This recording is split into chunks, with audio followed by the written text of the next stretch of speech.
atau bertujuan untuk mendiseminasi materi terkait tentang budaya positif. Oke, langsung saja. Bismillahirrahmanirrahim. Ini diseminasi pemahaman modul budaya positif tugas TGP angkatan 5. Yang akan kita bahas adalah, langsung saja ya.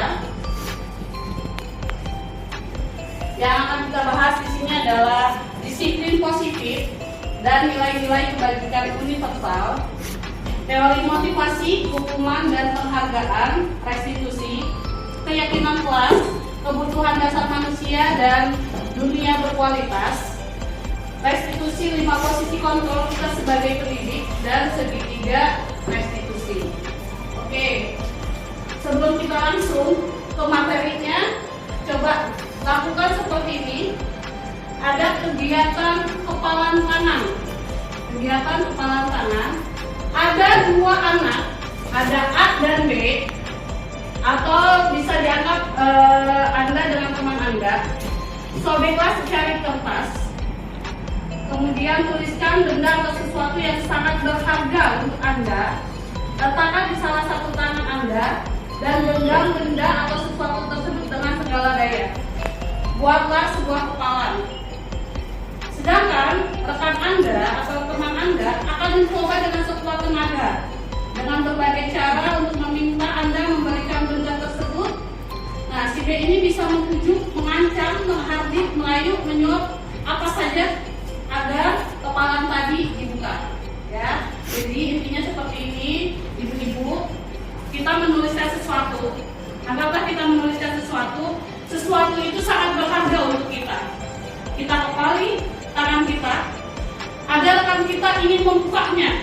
Nah, padahal sesuatu ini sangat berharga bagi kita, sangat bernilai. Si B ini penasaran. Ayo dong buka, sampai ada merayu, ada yang menyuap. Ayo dong buka, nanti saya kasih ini. Atau ada yang mengancam. Buka, ayo buka. Kalau nggak buka, awas ya.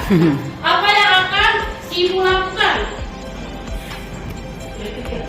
Diklik-klikin. Enggak, mau dibuka nggak kepalan tangannya? Tujuannya dia dulu mau memiliki si rahasia kita atau enggak. Kalau nggak memiliki rahasia kita ya kita buka aja. Tapi kalau umpamanya dia hanya supaya pengen tahu rahasia, bukan rahasia kan tadi? Ya, mau sesuatu yang sangat berharga. Ya yang berharga ini mau dimiliki sama dia atau enggak. Kalau umpamanya mau dimiliki sama dia, otomatis kita bisa keras. Tapi kalau umpamanya hanya sekedar tahu ya kita buka. Oh, berarti untuk Bu Betty pasti dibuka ya? Kalau dia sesuatu sesuai keinginannya dia aja. Oh gitu. Ada yang lain? Apa? Ini rahasia loh. Rahasia apa berharga? Rahasia pokoknya ini. Kalau udah rasa tadi katanya berharga. Pokoknya berharga, rahasia. Pokoknya intinya ini adalah benda penting menurut Anda. Apa sesuatu itu bermanfaat untuk orang lain atau enggak? Oh gitu. Enggak. Yang Miss Umi lakukan itu dibuka atau ditutup? Kalau itu bermanfaat saya buka. Oh buka. Emang apa isinya tadi? Udah nyata? Oh gitu kan, mau temennya mau tahu. Oke, langsung saja ya. Nah, oke langsung saja. Nanti jawabannya akan terjawab di slide berikutnya. Oke. Nah, intinya adalah perubahan. Nah ini perubahan paradigma teori kontrol atau ilusi kontrol.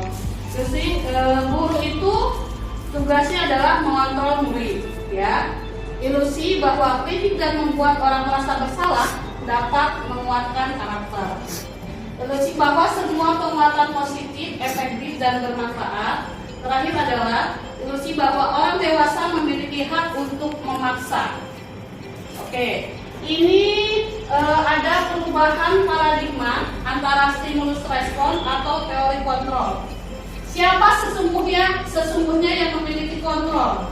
Nah, di sini ya ada stimulus respon, ada teori kontrol. Ini masih materi ya, materi yang akan kita sampaikan. Prakteknya tadi seperti tadi kurang lebihnya. Di sini juga ada materinya yang akan kita bahas. Apa sih yang akan kita bahas di sini tadi ya? Ada segitiga restitusi. Nah, yang pertama adalah disiplin positif. Apa itu disiplin positif? Nah, disiplin positif adalah berasal dari bahasa Latin. yaitu disiplina yang artinya belajar. Asal kata dari ini berkonotasi dengan disiplin diri dari murid-murid. Ini berdasarkan Socrates dan Plato. Disiplin diri membuat orang menggali potensinya menuju sebuah tujuan apa yang dia hargai. Namun dalam budaya kita, makna kata disiplin telah berupaya menjadi sesuatu yang dilakukan seseorang pada orang lain untuk mendapatkan kepatuhan. Jadi supaya patuh maknanya kita disiplin. Ya. Kecenderungan umum adalah menghubungkan kata disiplin dengan ketidaknyamanan, bukan dengan apa yang kita hargai atau pencapaian suatu tujuan mulia. Berikut ini adalah slide berikutnya, nilai-nilai kebajikan universal. Nilai-nilai kebajikan adalah sifat-sifat positif manusia yang merupakan tujuan mulia yang ingin dicapai setiap individu. Nilai-nilai kebajikan yang ingin dicapai oleh setiap anak Indonesia kita kenal dengan profil pelajar Pancasila. Kebetulan insya Allah kita kurikulumnya kurikulum merdeka ya. Ya. Dengan berbasis kepada profil pelajar Pancasila. Isinya apa yang Ibu? 1. Beriman, Bertakwa. bertakwa kepada Tuhan. Oke, berikutnya mandiri, bernalar kritis, berkebinekaan global, Bergotong royong. kreatif. Ini adalah nilai-nilai kebajikan secara universal. Berikutnya adalah teori motivasi, hukuman dan penghargaan restitusi. Nah, teori motivasi perilaku manusia. Ada yang memang berasal dari motivasi ini berasal dari eksternal. Ada yang berasal dari internal atau tujuan disiplin positif. Contohnya di sini ada ketika motivasi eksternal ini bertujuan untuk menghindari ketidaknyamanan atau alias takut dihukum. Nah, biasanya anak-anak kita seperti itu ya, disiplin supaya nggak dihukum. Nah, itu masuk ke dalam kategori motivasi eksternal. Nah, bagaimana untuk motivasi internal? Nah, berarti ini tujuannya adalah untuk menghargai diri sendiri. Saya akan menjadi orang yang seperti apa bila saya melakukannya. Jadi apa ya? Kembali ke ini ya, ke IHD, Ki Hajar Dewantara. IHD ini mengatakan bahwa merdeka itu artinya tidak hanya terlepas dari perintah, akan tetapi juga cakap membuat perintah untuk diri sendiri. Ya. Oke. Berikutnya adalah restitusi. Restitusi adalah proses menciptakan kondisi bagi murid untuk memperbaiki kesalahan mereka, sehingga mereka bisa kembali ke kelompok mereka dengan karakter yang lebih kuat. Restitusi juga merupakan proses kolaboratif yang mengajarkan murid untuk mencari solusi untuk masalah mereka. Ini berdasarkan yang dari Gosen dibuat tahun 2004. Ciri-ciri restitusi. Yang pertama apa Ibu? Bukan untuk menerus kesalahan, namun untuk belajar dari kesalahan. Seperti sebenarnya masalah seperti ini sering kita alami. Contoh ada anak yang ngambilin air ya. Kalau bahasa Betawinya air itu berceceran. Nah, kita langsung biasanya anak itu mencari solusi sendiri. Biar kita ambil atau melap sendiri ya. Nah, itu masuk ke dalam ciri-ciri restitusi. Bukan untuk menebus kesalahan, namun untuk belajar dari kesalahan. Terus ciri-ciri berikutnya adalah memperbaiki hubungan, tawaran bukan paksaan. Contoh, ada teman yang berantem, kancingnya lepas, ya udah nanti aku jahitin deh. Berarti ini termasuk ciri-ciri restitusi. Bukan dipaksa, tetapi dia menawarkan sendiri. Restitusi menuntun untuk melihat ke dalam diri. Berikutnya, mencari kebutuhan dasar yang mendasari tindakan. Restitusi diri adalah cara yang paling baik. Restitusi fokus pada karakter, bukan tindakan, dan dia fokus pada solusi. Ya, itu restitusi. Nah, keyakinan kelas. Berikutnya adalah keyakinan kelas. Bapak Ibu ada yang mau ditanyakan? Untuk materi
untuk Kesehatan.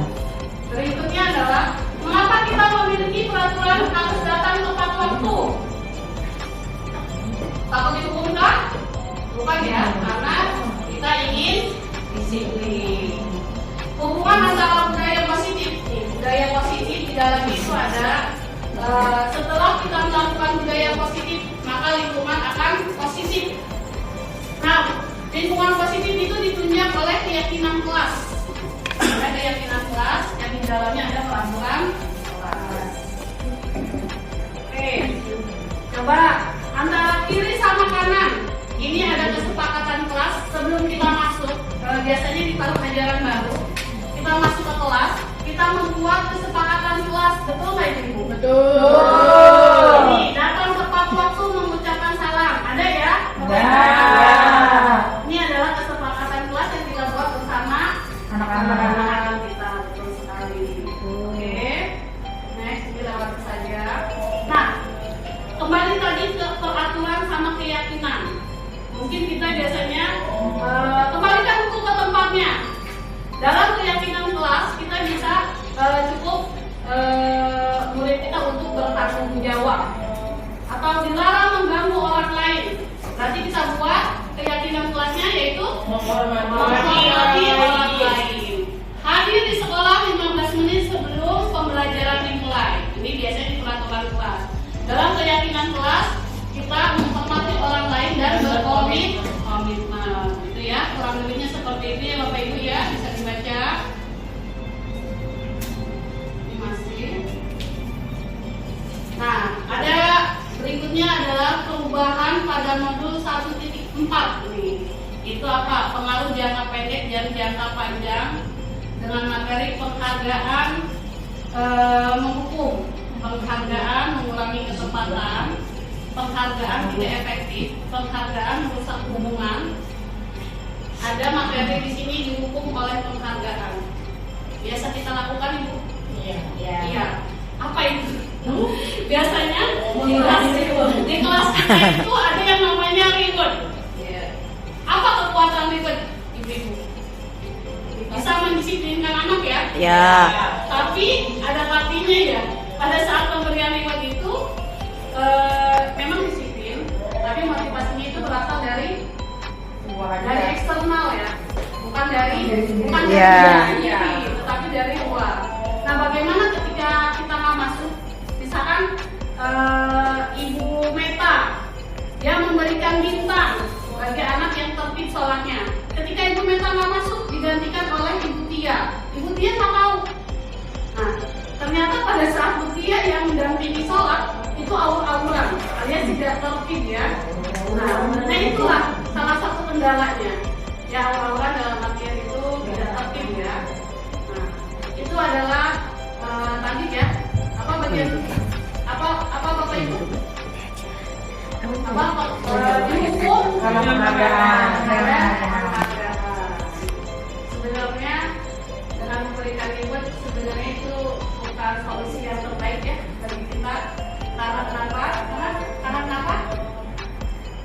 Karena dari eksternal. Iya, karena motivasi itu bukan dari internal ya, melainkan dari eksternal. Nanti kalau misalkan dari kasih reward, berarti dia akan berulang lagi. Gitu ya. Tapi terkadang kita berpikirnya bisa karena terbiasa, pertamanya karena reward, nanti lama-lama mereka akan terbiasa. Itu sih, itu dan banyak juga sih yang kayak gitu kelamaan mereka nggak berharap lagi dari artinya pemberian reward ini ada plus minusnya ya, ada positif dan ada sisi kurang positifnya. Ada pertanyaan Bapak Ibu atau mau menambahkan? Jelas ya. Oke, berikutnya adalah makna disiplin. Tadi sudah ya? Udah. Hukuman atau konsekuensi. Hukuman itu lari 100 kali mengelilingi lapangan. Itu adalah sebuah hukuman. Ya. Terus lari mengelilingi lapangan basket 2 kali itu hukuman atau konsekuensi Bapak Ibu? Hukuman. Terus ada menggantikan kertas tugas teman yang sudah dicoret-coret. Konsekuensi. Lagi ya Bapak Ibu, boleh disuruh untuk tidak mengenakan sepatu seharian di sekolah. Hukuman. Kita lakukan? Tidak. Tidak. Tidak ya, alhamdulillah. Ini ya tentang konsekuensi atau hukuman. Apa yang harus kita lakukan? Hukuman atau konsekuensi? Konsekuensi. Apa bedanya antara hukuman atau konsekuensi? Kalau hukuman itu menyakiti sesuatu yang menyakitkan harus terjadi, sedangkan konsekuensi itu sesuatu harus terjadi. Konsep diri yang buruk, sedangkan konsekuensi itu konsep diri yang Baik. Oke, next. Ini kita kebutuhan dasar manusia dan dunia berkualitas. Ketika anak-anak melakukan sesuatu yang kurang positif, nah sebenarnya kita bisa ngecek nih, apakah kebutuhan dasar anak ini ada yang kurang? Nah, pertanyaannya adalah kebutuhan dasar manusia itu apa aja? Yang pertama apa, Ibu? Kasih sayang. Yang pertama adalah kasih sayang dan rasa Diterima. Ketika anak tidak mendapatkan kasih sayang di rumah, biasanya anak di sekolah gimana Ibu? Caper. Kebutuhan berikutnya adalah kebebasan. Yang ketiga kesenangan, yang berikutnya adalah kebebasan. Ada anak-anak pengen bebas, makanya istirahat pengennya lama. Kesenangan biasanya apa nih? Kesenangan. Pengen lari-larian di dalam kelas, Gambar. Oke, berarti kebutuhan dasar manusia. Jika ini semuanya sudah terpenuhi, mungkin anak-anak akan melakukan tindakan yang positif ya.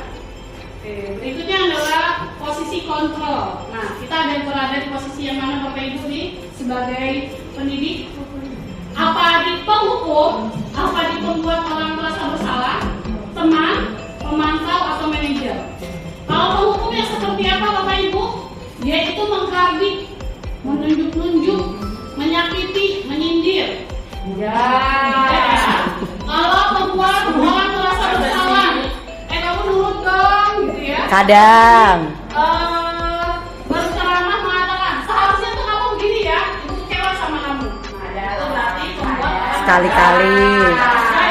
Ya. Oke, kalau yang teman, yang posisi teman, membuatkan alasan-alasan untuk muridnya.